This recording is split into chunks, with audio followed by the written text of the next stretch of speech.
Hello everyone, today I will tell you about the movie The Boy Who Harnessed the Wind. Enjoy watching! The film, based on real events, takes viewers to 2001 in the Republic of Malawi, which is in South Africa. The main character William, together with his father Trivel, are working in the field. They are harvesting corn. Suddenly, his uncle falls unconscious on the dry ground. At the memorial service, the priest talks about the deceased and his children.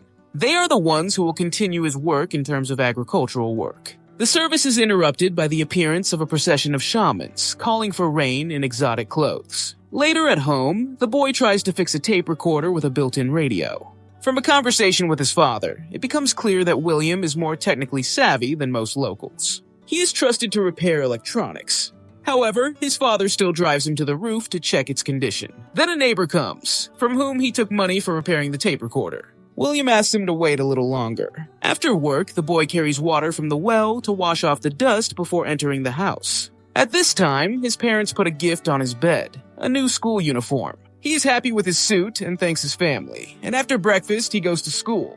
The father himself goes to town for fertilizer, where he witnesses a political demonstration. On the way back, he meets his wife and daughter. While they are putting baskets on a bicycle, the teacher with whom William's sister has fallen in love rides past. The teacher is late for the assembly, where the principal gives a motivational speech to the lined-up students about the importance of education.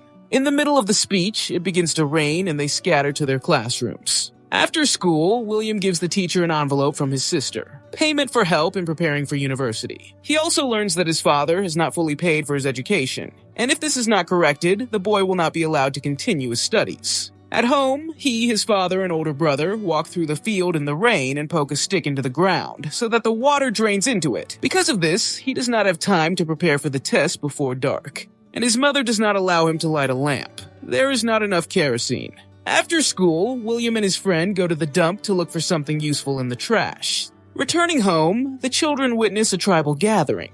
A tobacco company offers the men work to cut down trees. However, the destruction of trees will lead to flooding of arable land and crops with torrential rains, which will ultimately doom the tribe to hunger.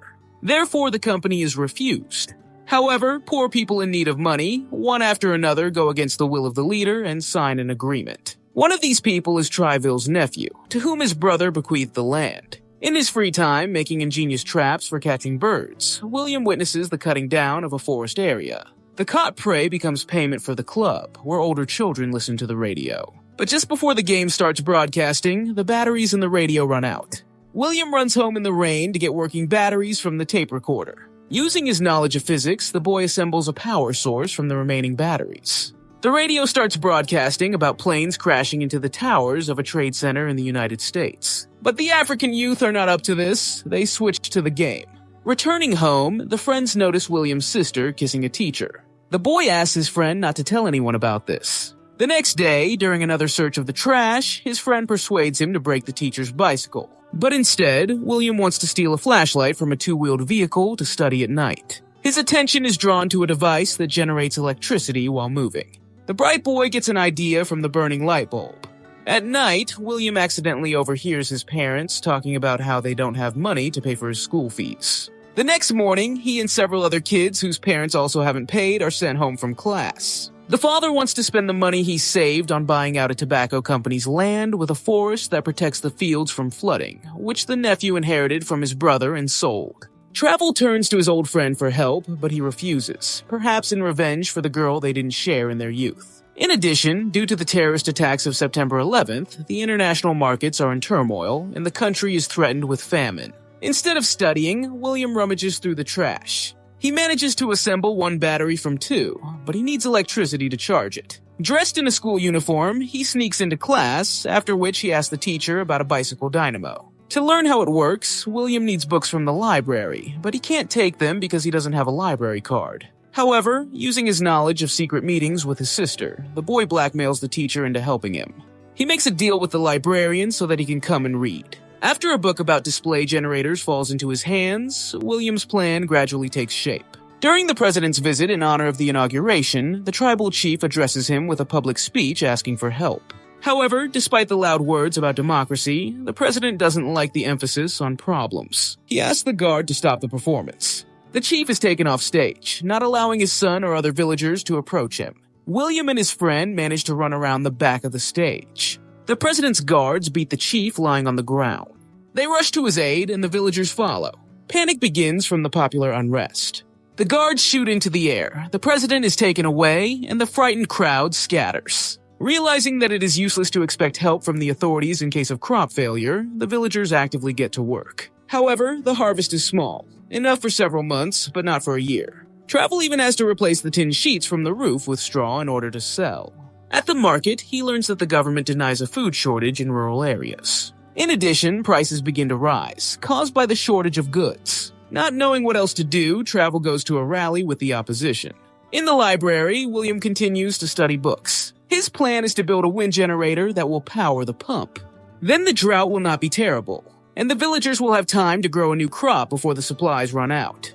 But for this, the boy needs the help of the teacher. However, at this time, the teacher offers his sister to run away with him to the city and get married. There is no work or prospects here anyway, and you can't expect understanding from the director. Meanwhile, grain is brought to the village for sale.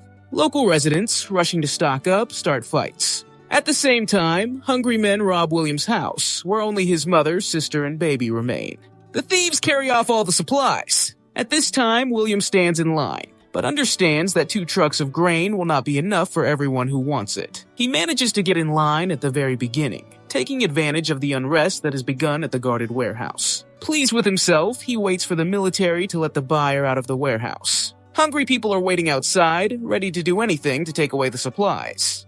Then he gets the idea to go out through another entrance, for which he has to break the tin shutter.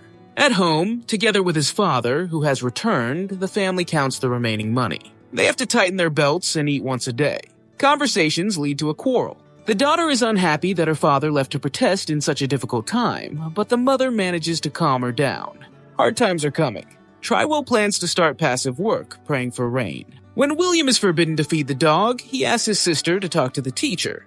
To operate the pump and water the crops, a dynamo is needed, which the boy is not able to assemble himself. The girl accepts his offer to run away to the big city so as not to be a burden to the family. However, she gave the dynamo from the bicycle to her brother. To implement their plan, the parents persuade the director of the school, which is closing, to let William into the library. He encourages local youth to experiment, to build a model of a windmill and make sure that the dynamo will generate electricity. They manage to power a tape recorder from a homemade windmill. Inspired by their first success, the youth begins to build a full-fledged mill. William shows the model to his father and talks about his plan to power a watering pump. But for everything to work out, the boy needs his father's bicycle, which will become unusable in the process. However, the father does not like his son's idea. He is used to working the old-fashioned way. Attempts to persuade Treville to sacrifice transport only make matters worse. The man yells at his son and forces him to hoe the field instead of doing any stupid things. William does not lose hope of building a windmill. He even persuades the older boys to help him take away his bicycle. But Treville scares them away, after which they leave. The boys invite the boy to go north with them, where the situation may be better, but he refuses, not wanting to abandon his family and his father, who has already lost his daughter. Treville tells his wife about this incident, to which she blames her husband for a series of good fortunes. While collecting the things necessary for the construction, William notices that the dog has died of hunger and cries over the body of his faithful friend. The boy buries his pet in the field, where his father finds him. They again talk about the potential of the windmill. Realizing that there is nothing left to lose, the father agrees to disassemble the bicycle for spare parts, while William is working on a more technically complex device. The villagers are cutting down trees and building the frame of the future mill. Soon the project is finished, the blades are installed, the hoses are laid to the well, the pump is connected. The boy climbs up from the dynamo to connect the last wires. The wind begins to spin the blades, while the villagers look up at him with hope. Having descended, William puts the battery on charge. When the villagers, tired of waiting for a miracle, go to work in the field, the pump turns on and pumps water along the laid trough. The happy builder is hugged by a joyful father. Farmers dig ditches in the dry ground for irrigation, while others run for seeds to sow. Soon the first green shoots appear above the beds. Shamans in strange clothes against the backdrop of the sunset sky walk away from the frame. At the same time, the locals cover the body of the leader with a sheet, who never recovered from the beatings and eventually died. William, with a new puppy, says that the authorities want to look at the windmill, and he is offered a scholarship at another school. But the boy decides to stay with his father to help him. Trywell hugs his son and says that thanks to the generator, a part of William will always be in the village, so he can safely go to study. Finally, the boy climbs the mill to look at his native land with pride from its height. The film ends with a short historical background on William's further fate. He received a scholarship, graduated from school, then entered the university and moved to the United States, where he received an academic degree. His parents still live in the village, without problems with electricity thanks to their son. His sister married a teacher and often visits her parents with her children.